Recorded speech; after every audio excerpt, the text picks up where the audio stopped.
Donc, bonjour à tous, je me présente, je suis Sébastien François en charge des alliances chez Seismic Percolate. Nous sommes heureux de vous avoir parmi nous aujourd'hui pour écouter notre webinaire sur la stratégie de contenu, de la conception à l'exécution. Ce webinaire durera 35 minutes environ avec une session de Q&A à la fin. Vous avez la possibilité de poser vos questions au fil de l'eau avec la petite fenêtre de questions que vous avez à l'écran dans le panneau de GoToWebinar, pardon. Et donc, nous mettrons à disposition de l'audience en fin de webinaire la vidéo. Le webinaire est enregistré, la vidéo sera mise à disposition à l'issue du webinaire. Et la présentation, elle, pourra être partagée sur demande. Maintenant, si on va au next slide, laissez-moi vous présenter nos deux speakers pour aujourd'hui. Donc, Grégoire Michel, Senior Partner et Head of Strategy and Technology Consulting chez AWE, et François Richewski, Directeur Percolate IMIA. L'agenda va s'articuler autour de 4 principaux chapitres, avec d'abord la stratégie de contenu, puis la production de contenu. Et ensuite, nous irons sur les processus, les outils de content marketing permettant de mettre à bien ce contenu, et ensuite la mesure de la performance du content marketing. Nous démarrerons par une première question à nos deux speakers, Grégoire et François. Donc, quels sont les éléments nécessaires pour une stratégie de contenu réussie? Et je laisse la parole à Grégoire.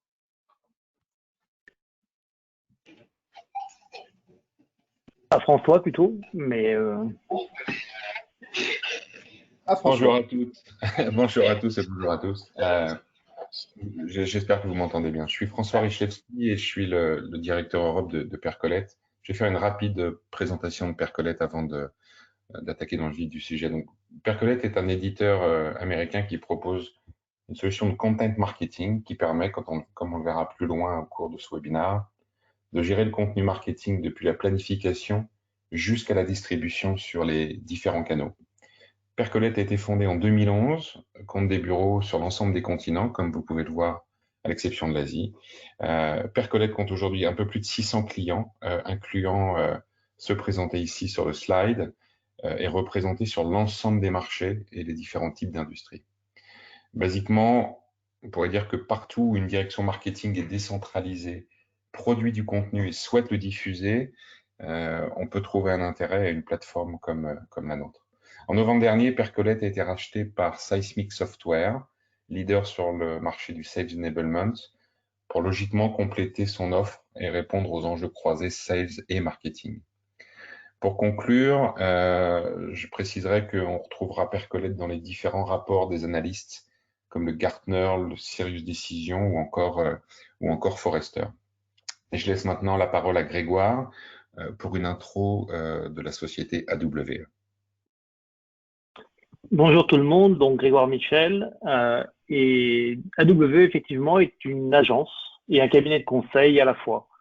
Nous sommes spécialisés dans l'alignement marketing-vente. Nous travaillons essentiellement pour les sociétés de B2B, mais pas uniquement. En fait, notre vraie spécialité, c'est tous les domaines dans lesquels les ventes sont complexes et font intervenir à la fois du marketing et des commerciaux. Et nous travaillons sur 5 métiers, essentiellement le métier du conseil, qui va des organisations aux stratégies d'ABM en passant par les stratégies de contenu, la refonte des processus. La data, avec des gens spécialisés en intelligence artificielle, en machine learning, en analytics, en tableau de bord. Les marketing technologies dans des domaines assez complets, le marketing automation, le CRM, les customer data platform, l'ensemble du sales and marketing stack, les services marketing, c'est les métiers traditionnels entre guillemets d'AWE depuis plus de 15 ans, avec la lead generation et le nurturing, tous les métiers du search engine marketing, l'UX, et le social marketing, spécialisé en B2B avec le social selling et l'employé advocacy. Et donc, je commencerai par cette première partie sur la stratégie. Quel contenu pour quelle audience? une stratégie de contenu, comme son nom l'indique, il faut déjà se poser la question de qu'est-ce qu'on va faire et qu'est-ce qu'on va dire à qui. Et pour ça, la première des choses qu'on observe sur le marché, dans notre pratique au quotidien, c'est la difficulté qu'ont beaucoup d'entreprises à bien comprendre que, en fonction de leur objectif, la façon d'appliquer, de mettre en place la stratégie de contenu, la nature même des contenus doit changer. Et ces objectifs ne sont pas mutuellement exclusifs. Vous avez les objectifs de développement de la notoriété de la marque et de la confiance dans cette marque. Et là, on a besoin de contenu orienté sur les valeurs qui présentent l'entreprise, ses réalisations, la façon dont elle interagit avec ses salariés, avec ses clients, avec l'ensemble des stakeholders. Vous avez des contenus orientés sur la génération de leads, où la problématique qui se pose, c'est d'accompagner les leads dans leur nurturing sur l'ensemble de leur maturation. On sait que les cycles d'achat durent de plus en plus longtemps et se font de plus en plus de façon digitale. Beaucoup d'études disent qu'aujourd'hui, sur les achats B2B, environ 70 à 80%, ça dépend des études, mais du cycle d'achat se fait avant de commencer à parler avec les vendeurs. Donc, on va avoir à la fois besoin de contenus orientés métier et des contenus orientés solutions pour aider les clients dans leur approche. Et enfin, il y a aussi certains de nos clients, et certains d'entre vous probablement, qui travaillent sur des stratégies dites account-based, sur lesquelles on va avoir besoin d'engager des équipes faites de plusieurs profils, de plusieurs buyers persona, et de les cibler de façon coordonnée, de façon à faire en sorte que chacun dans l'équipe avance de façon à un rythme qui va être similaire. Et là, on va avoir besoin de contenu verticalisé, voire fortement personnalisé. Ça dépend un petit peu de la nature même de votre stratégie ABM, puisqu'il y a entre le one-to-one, le one-to-few, le one-to-many, c'est pas le sujet du jour, mais il y a plusieurs types d'ABM et donc plusieurs façons d'aborder les contenus autour de ça. Et ce qui est sûr et certain, c'est qu'en fonction de votre objectif, la nature même des contenus va différer sensiblement de contenus très centrés sur la société, qui elle est et ce qu'elle veut projeter comme image, à des contenus très très orientés sur l'intérêt pour le lecteur, très verticalisés, voire totalement personnalisés dans le cadre d'ABM one-on-one. La deuxième chose qu'on peut faire remarquer, c'est qu'une stratégie de contenu, c'est pas simplement se mettre dans une salle, faire une liste de buyers persona, établir ces buyers persona, ce qui déjà est un bon pas, hein, c'est important de le faire, mais ça suffit pas. Et à partir de ces buyers persona, de faire un joli brainstorming et de se poser pour essayer de trouver un certain nombre de sujets. Quand on reprend ces projets-là, très souvent chez AWE, dans notre pratique, on se rend compte que, notamment, il y a une chose qui a été assez fortement ignorée, c'est déjà en amont le fait d'établir, alors c'est valable pour le B2B, c'est moins valable pour le B2C, où la notion d'Ideal Customer Profile et la notion de buyer persona se confondent, mais dans le B2B, c'est important de bien commencer par comprendre qui sont les comptes avant de s'attaquer aux personnes et de bien identifier la typologie des entreprises à laquelle on s'adresse. Quand il s'agit de B2C, bien évidemment, il n'y a pas d'entreprise, donc là, c'est des buyers persona qui sont le point d'entrée. Mais dans les deux cas, c'est déjà important de comprendre ça. Et puis surtout, et c'est probablement le point le plus important, c'est d'établir un modèle de cycle d'achat. Alors, il y a différents modèles sur le marché, on a développé chez nous, il y en a qui existent, on peut trouver sur Internet, se documenter, mais c'est absolument essentiel de très très bien comprendre quelles sont les grandes étapes par lesquelles passe un prospect depuis le moment où il va se focaliser, il va comprendre qu'il a un problème jusqu'au moment où il commence à regarder des solutions. Et il y a un certain nombre d'étapes qui se passe. Alors, c'est particulièrement vrai en vente complexe où les cycles peuvent être très très longs. C'est évidemment relativement différent sur de la vente transactionnelle, voire des marchés où ce sont des achats d'impulsion, hein, où là c'est vraiment la marque qui va être la clé de tout.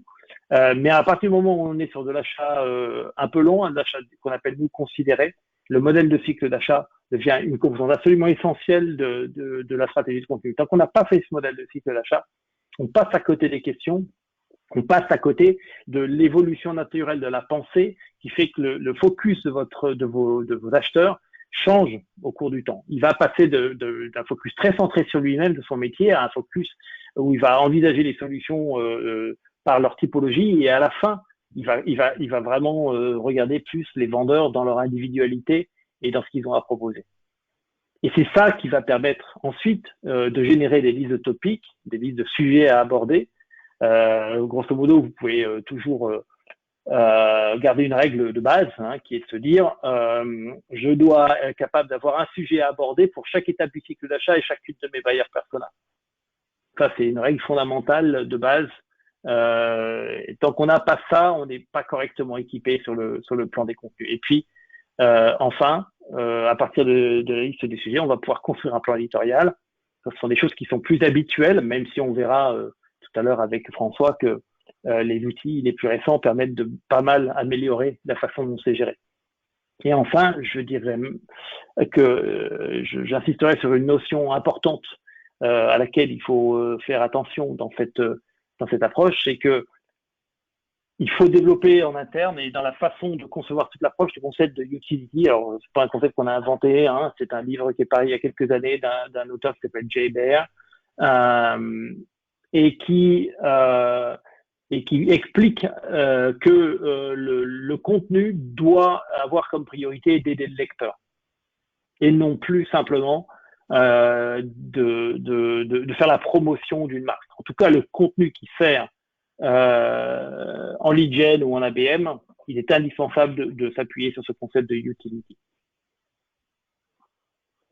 Une fois qu'on a défini la stratégie, se pose la question de la production. Et la question de la production, c'est un sujet très sensible. Nous, ça, on l'observe dans notre métier. Ça fait maintenant très longtemps qu'on fait ça. Puis j'ai été VP marketing ou CMO avant. Donc j'avais déjà ce type de problématique, cette fois-ci en tant qu'exécutant. Ce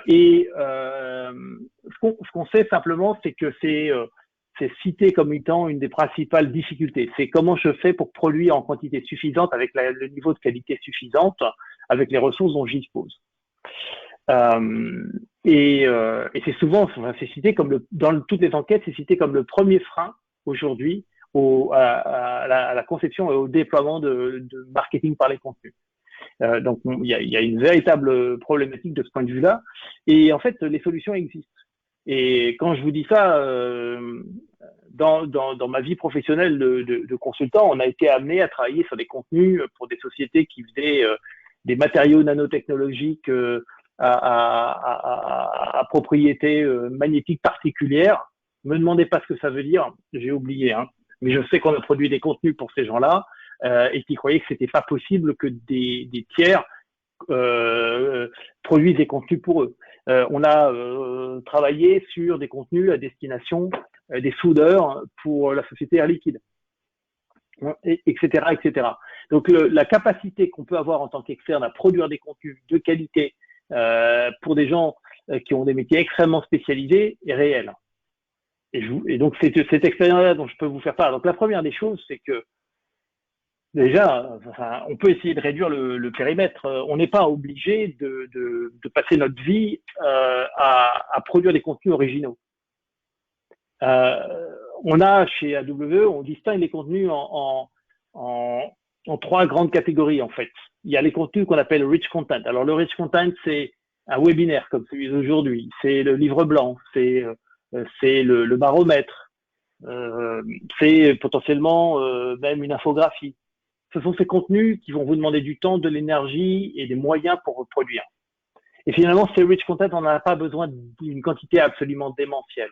Ils ont besoin d'être évidemment à jour, il faut les renouveler, mais si on a déjà à tout moment un rich content par buyer persona et par étape du cycle d'achat, on est bien équipé.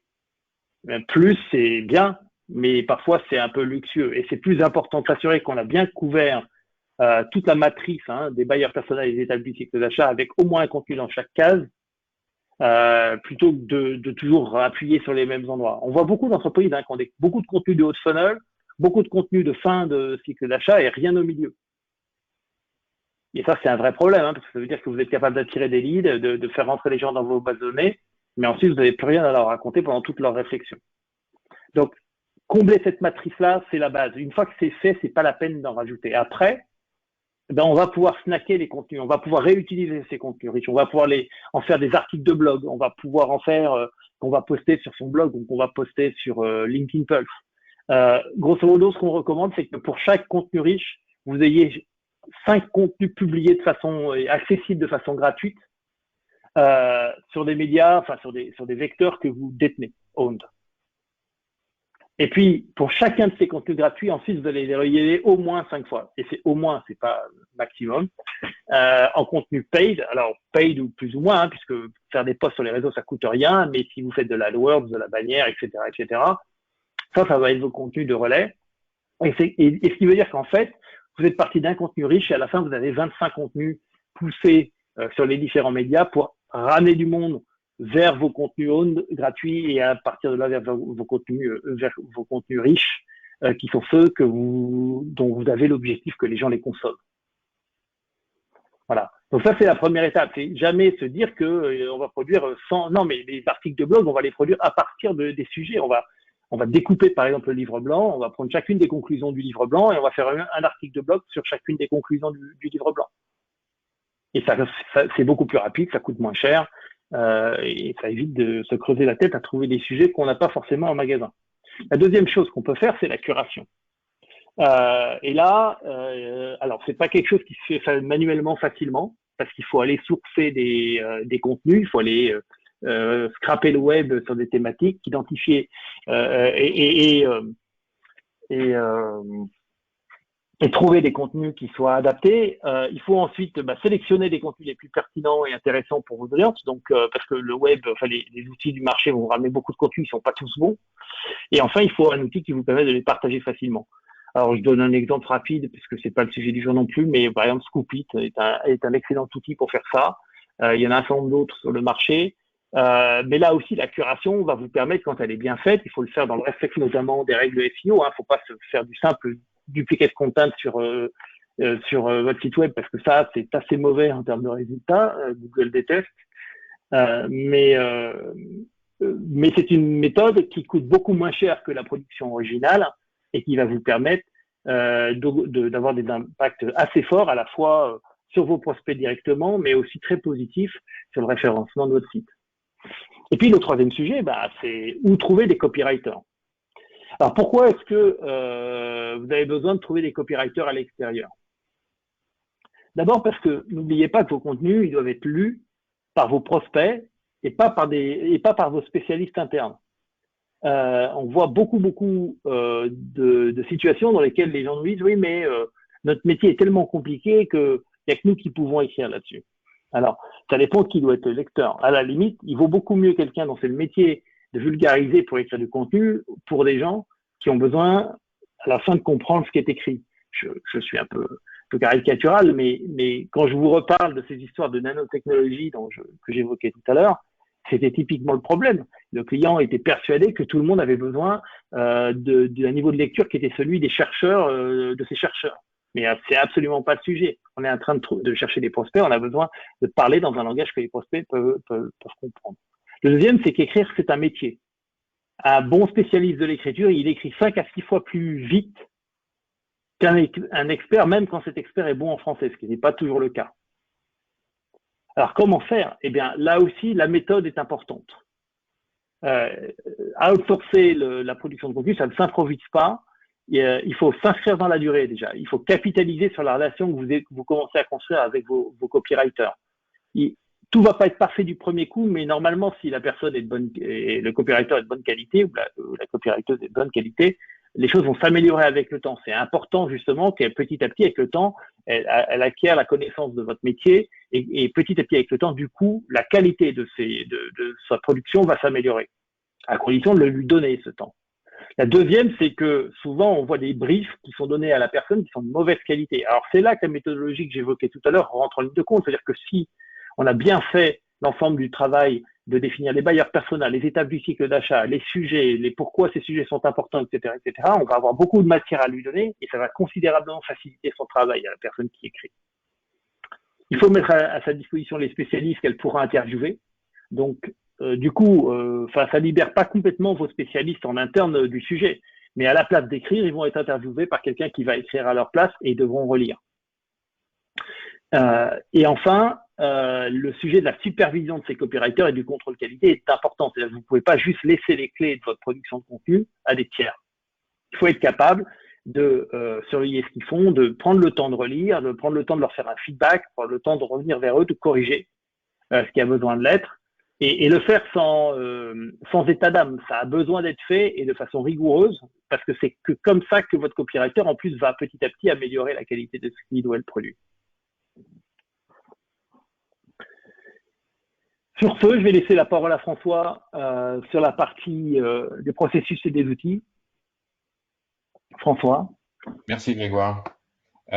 Juste un petit rappel, si vous avez des questions à poser, je vous encourage à le faire maintenant sur la première partie couverte par Grégoire, et si vous en avez des complémentaires qui viennent ensuite après ma présentation, on aura, je pense, quelques minutes à l'issue du webinaire pour les couvrir.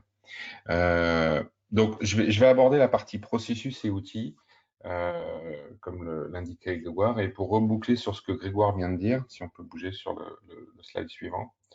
La production de contenu, vous en tant que marketeur, en tant que CMO, responsable de contenu, vous êtes tous confrontés à ces processus et à ces problématiques qui sont en général assez communes.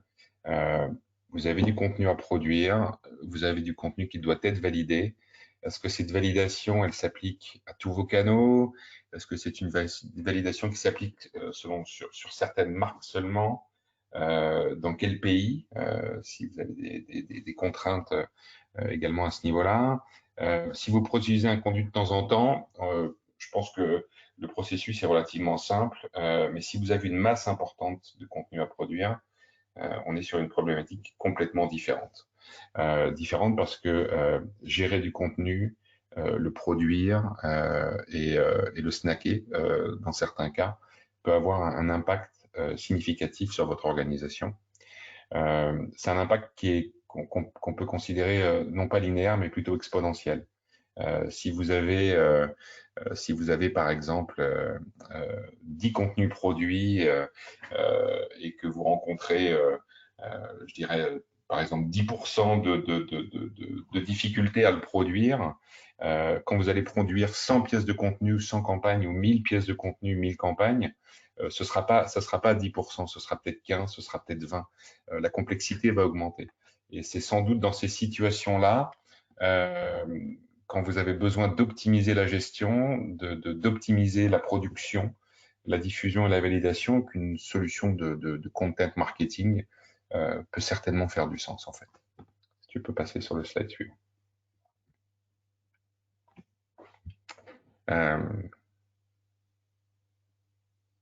Grégoire, merci. J'en ai parlé, les besoins sont nombreux en fait, et une plateforme de content marketing peut répondre à différents besoins selon votre organisation, selon votre structure. Moi, j'en ai retenu 4 aujourd'hui, mais on peut bien évidemment en discuter un petit peu plus tard, et je serais intéressé par comprendre un peu votre propre mode de fonctionnement, pour ceux qui seraient en mesure de pouvoir partager ça dans les questions. Le premier point, il est organisationnel. Votre structure, votre manière de fonctionner. Encore une fois, d'un pays à un autre, d'une marque à une autre, vous gérez des acquisitions, vous gérez des fusions, vous avez des processus qui peuvent être différents, il faut trouver une manière de les rendre homogènes en fait. Quand on passe d'une organisation chez nos clients comme, je sais pas, Thales ou Vodafone ou Hugo Boss, on peut bien imaginer que ces organisations-là sont différentes, que les processus de validation sont différentes, et la plateforme doit pouvoir s'adapter à ces processus et à ces organisations. C'est à l'outil de le faire, c'est certainement pas à l'entreprise de s'adapter à la solution. Le deuxième point qui, à mon sens, crucial, c'est d'apporter une vision 360. Vous avez des campagnes qui tournent sur différents canaux, dans différents pays, pour différentes marques, dans différentes langues, et il faut être en mesure, quand on pilote la production du contenu et sa validation et sa diffusion, de pouvoir disposer d'une vue en permanence de ce qui se passe pour savoir où était mon contenu, où est-ce qu'il est et où est-ce qu'il sera. Sans cette vision-là, il est compliqué d'optimiser et il est compliqué de rentabiliser le contenu qui a été produit. Le troisième point, c'est la notion de multi-support. Ce que j'entends par multi-support, c'est la capacité à gérer le own, le earned et le promote. Une plateforme se doit de pouvoir, on en parlera un petit peu plus loin, mais une plateforme se doit de pouvoir prendre en compte le système d'information marketing et vente existant, s'intégrer avec ce système d'information marketing et vente existant pour pousser le contenu et le diffuser sur les différents canaux. On a une solution qu'on appelle, qu'on qualifie d'amont ou d'upstream dans le jargon. Ça veut dire qu'on est suffisamment tôt dans la chaîne de valeur pour être en mesure de pouvoir s'intégrer avec l'ensemble des outils présents et pousser le contenu ou s'interfacer avec d'autres solutions, comme on le verra plus tard, de gestion des budgets ou de compliance, par exemple. Et enfin, le quatrième point, c'est le point relatif à l'analyse, à l'analytique. C'est la nécessité de disposer de cette couche d'analyse de la donnée pour comprendre l'usage qui est fait du contenu, l'impact sur les cibles, entreprises ou prospects, le cycle de production, pour être en mesure à la fin, in fine, d'arbitrer en se basant sur des données qui soient des données précises. Et on verra aussi dans la dernière partie que le Content Marketing Platform permet de gérer une partie de ces réponses d'analytics, mais que c'est peut-être pas suffisant. Pour aller un petit peu plus loin, il y a peut-être besoin de rajouter une couche supplémentaire liée à la data, et on en parlera un petit peu plus loin dans cette présentation. Si tu veux bien passer sur la slide suivante. Ce qu'on constate, nous en tant qu'éditeur, et on est capable de bencher ça avec pas mal de références, puisqu'on a un peu plus de 600 clients à travers le monde, c'est le décalage colossal qui existe entre le temps passé par les marketeurs et les sujets sur lesquels les investissements sont réellement mis. On va passer 90% du temps sur une chaîne qui va de la planification à la distribution, la partie gauche, alors que les investissements vont être plutôt concentrés sur les outils qui viennent à la fin. Les emails, le sales enablement, le web, l'analytics, tous ces outils qui permettent d'engager, encore une fois, sur les différents canaux dont je parlais et les différentes typologies de canaux, le earn, le promoted et puis le owned. Mais le temps réel des équipes marketing, il est beaucoup plus en amont que ça.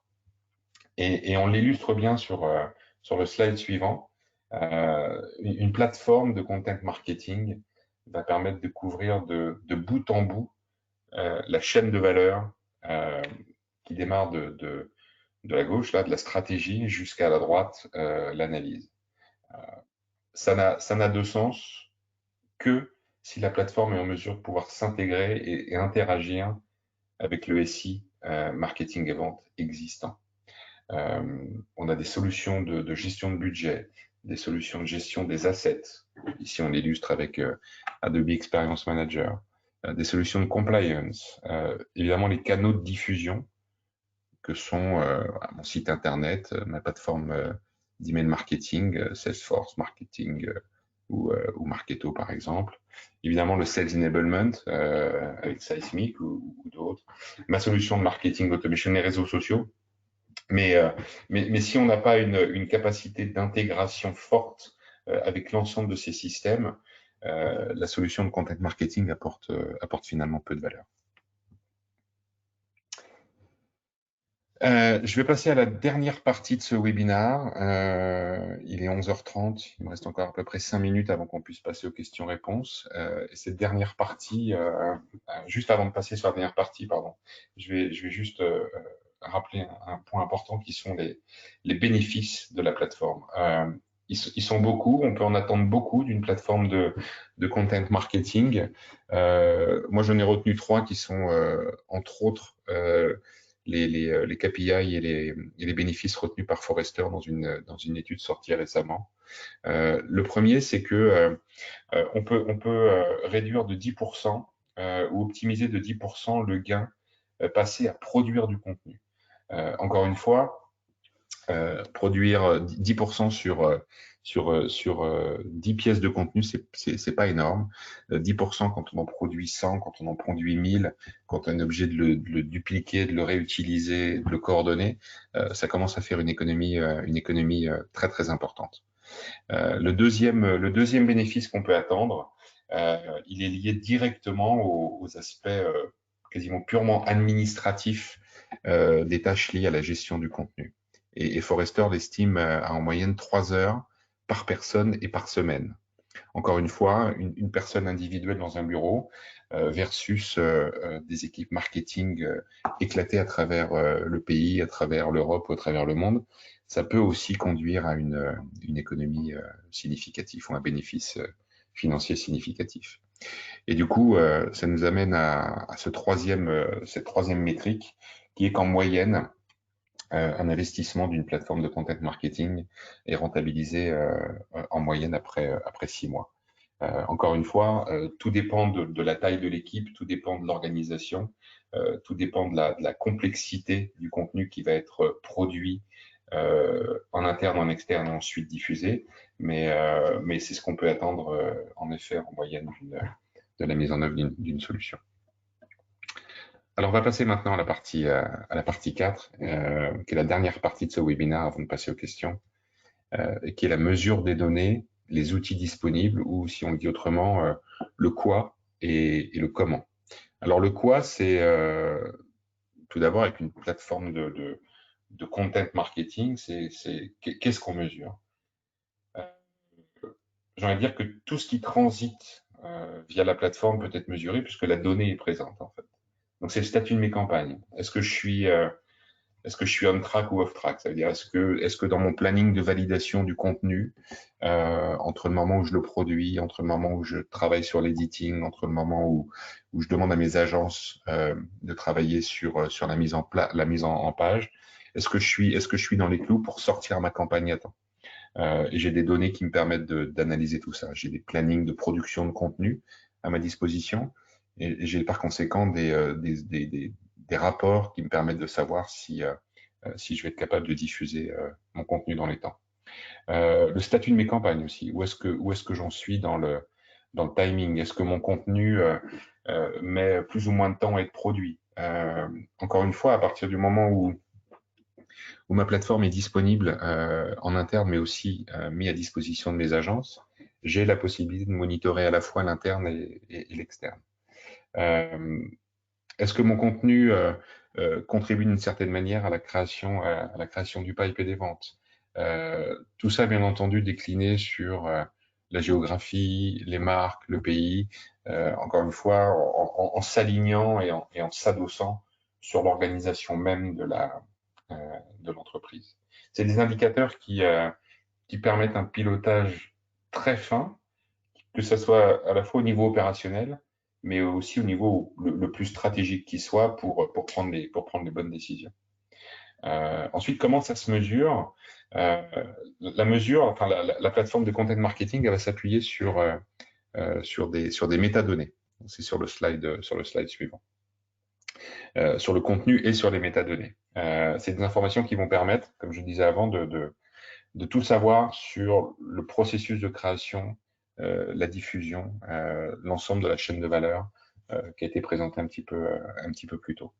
Et si on veut aller plus loin, si on veut disposer d'une couche supplémentaire d'informations, la Customer Data Platform, la CDP, sera nécessaire. La CDP, elle va permettre de faire le lien avec le Web Analytics, elle va permettre de raccrocher les données liées à mes cibles, que ce soit mes bailleurs persona ou que ce soit les comptes.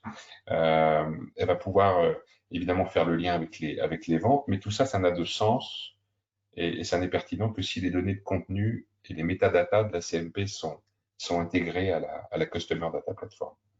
Voilà en quelques mots quels sont les avantages, les bénéfices et les best practices à avoir en tête quand on réfléchit à se doter d'une solution de content marketing.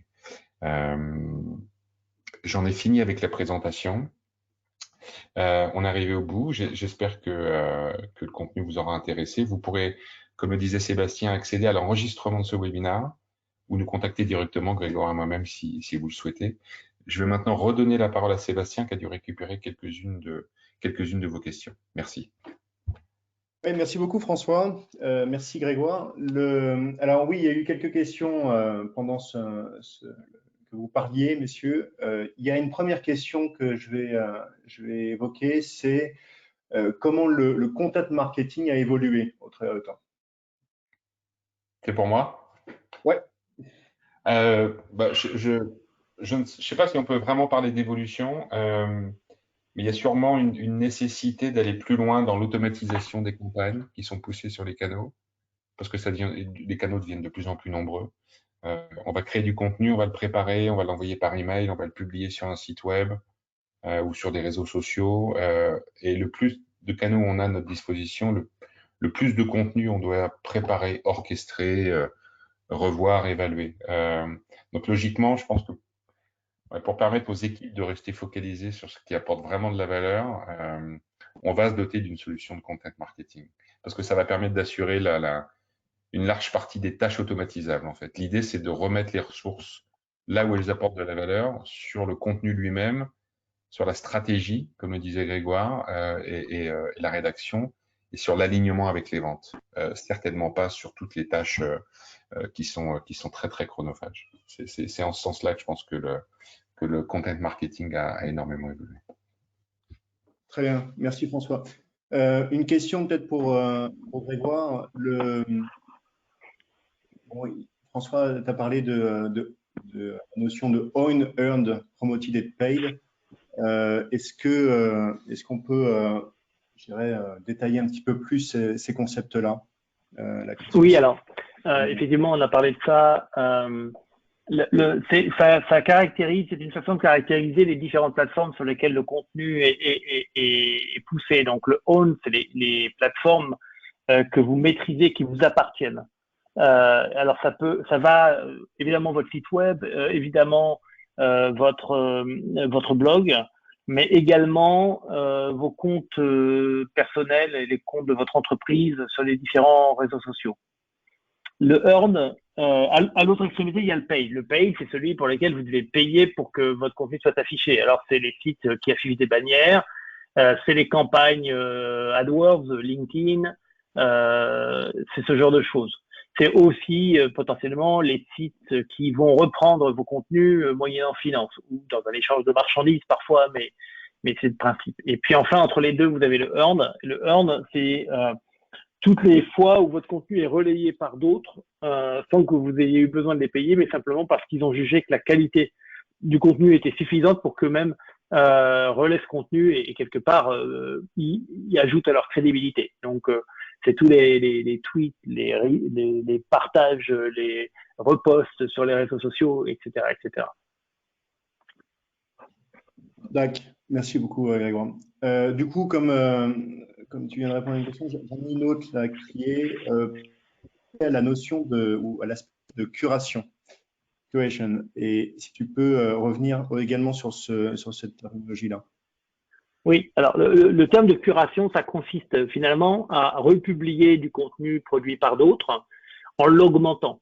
Pas forcément énormément, ça peut être un simple commentaire, mais en le republiant sur vos propres plateformes. Donc, par exemple, vous pouvez avoir une section de votre blog qui va republier du contenu fait par d'autres en disant, nous avons lu, alors il y a ça peut être un article de blog entier que vous réécrivez au sujet d'un livre blanc écrit par quelqu'un d'autre. Ça peut être beaucoup plus court que ça. Simplement un commentaire disant, voilà, tel livre blanc écrit par moi, je suis à WE et tel livre blanc écrit par Percolate me semble tout à fait intéressant et est une lecture que je recommande. Ou ça peut se faire aussi dans un esprit d'essayer de créer un peu la discussion. Alors, on va faire semblant d'être d'accord ou pas d'accord avec telle ou telle conclusion d'un document qui a été publié dans l'objectif de créer une discussion. C'est ça la curation. La difficulté de la curation, c'est de sourcer du contenu, puisque évidemment des sources, il y en a énormément, on peut pas tout lire, et c'est là que les outils sont indispensables pour vous aider à trouver le contenu. Ils sont de plus en plus sophistiqués sur l'aspect capacité à aller chercher des contenus dans des endroits particuliers, mais également possibilité automatiquement d'en extraire la sémantique avec des moteurs d'intelligence artificielle, des moteurs sémantiques, etc., etc. Très bien, merci beaucoup, Grégoire. Une question peut-être plus pour François. On a parlé de diffusion et de canaux de diffusion avec lesquels une plateforme de content marketing peut se connecter. Est-ce que tu peux revenir un petit peu sur ce sujet-là, le slide que tu as présenté, et détailler ces différents canaux?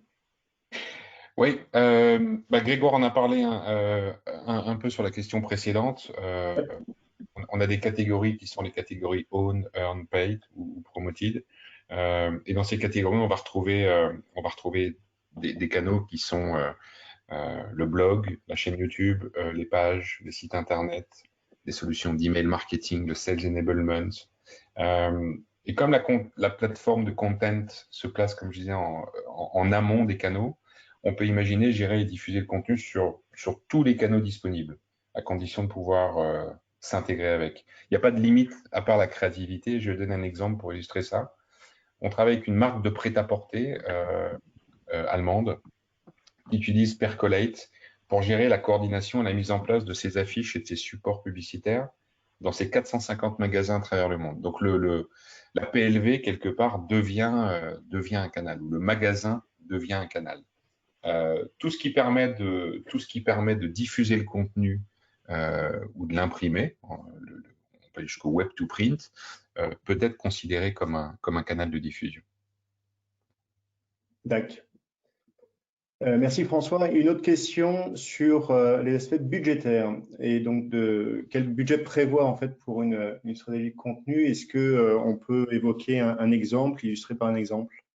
Quels seront ces alors la variabilité est tellement énorme que c'est très difficile de répondre à cette question. C'est lié au nombre de pays, au nombre de marques, à la complexité de votre métier. C'est pas du tout la même chose si vous avez des cycles de vente qui durent, plus exactement, si vos prospects ont des cycles d'achat qui durent 2 ans, comme on l'a chez certains de nos clients, notamment par exemple dans le domaine de l'executive education, les executive MBA, c'est un cycle de vente qui dure 2 ans, cycle d'achat pardon qui dure 2 ans, ou si vous êtes sur de la vente d'impulsion, sur lequel vous avez une marque sur laquelle il faut faire de la publicité pour sur des médias qui coûtent extrêmement cher ou etc., etc. Donc on a des variabilités qui sont colossales. Après, on peut prendre des budgets unitaires. Un livre blanc, ça coûte entre 5 000 et 10 000 euros. Les articles de blog, on est de l'ordre de quelques centaines d'euros par article, mais en général, ça s'achète en série. Il y a vraiment voilà, on peut commencer à faire des choses pour une petite boîte qui veut se lancer sur une stratégie de contenu. Entre la partie stratégie et les premières productions, on va dire, il faut compter quand même un budget d'une 50 à 60 000 euros pour démarrer. Voilà. Après, ça peut aller dans des montants. Enfin, il y a des sociétés qui produisent pour des millions de contenus par an en termes de voilà, des grands groupes du CAC 40. Certains d'entre eux ont des budgets de contenu annuels qui sont en millions d'euros. Oui, donc c'est un peu compliqué de répondre de façon précise à la question. Ça donne déjà une base. Écoute, merci beaucoup. Une autre question peut-être pour François sur les tendances, les récentes tendances pour les marketeurs et les départements de communication. Tu peux nous dire un petit peu la situation là-dessus? Les tendances, ouais. Je dirais que, on pourrait peut-être les classifier en 2 parties. Je dirais l'ambiance plutôt, la tendance plutôt marché, la tendance plutôt organisationnelle. En termes de marché, on voit que le content selling prend de plus en plus de place. Le content selling, c'est inscrire un parcours client dans une démarche beaucoup plus forte de conversion en guidant l'acheteur, tunnel de vente, et de prendre en compte ses enjeux propres, ses habitudes de consommation. Ça, c'est un premier point. Le deuxième, c'est le besoin de personnaliser. C'est une tendance assez forte aussi dans la gestion de contenu. On va affiner, on va personnaliser selon des buyers persona, des profils. Ça va renforcer l'impact de la com, en fait. C'est un peu ce qu'on vient de voir aussi dans la nécessité de produire du contenu qui soit adapté à une cible, à un marché et bien évidemment aussi à un canal. Le deuxième point, c'est je pense qu'une tendance assez forte, c'est la tendance organisationnelle et d'autant plus forte que la situation économique dans laquelle on se trouve oblige à repenser la façon dont on engage, avec nos cibles et aussi la façon dont on collabore.